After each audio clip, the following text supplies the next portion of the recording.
funds from. You need an exchange where you store, you buy and sell your cryptocurrency. There are many exchanges that can be bound with royalq.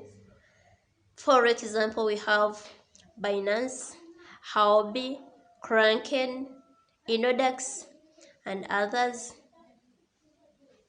You are free to choose any of those exchanges to bind it with your royalq and start trading.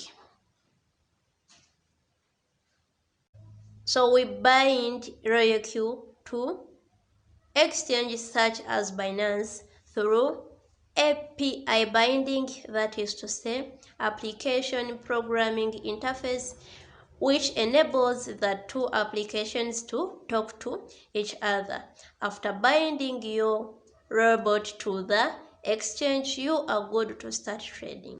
That's all for today. Thanks for watching. See you in the next video where we shall be looking at how to bind royalq with Binance.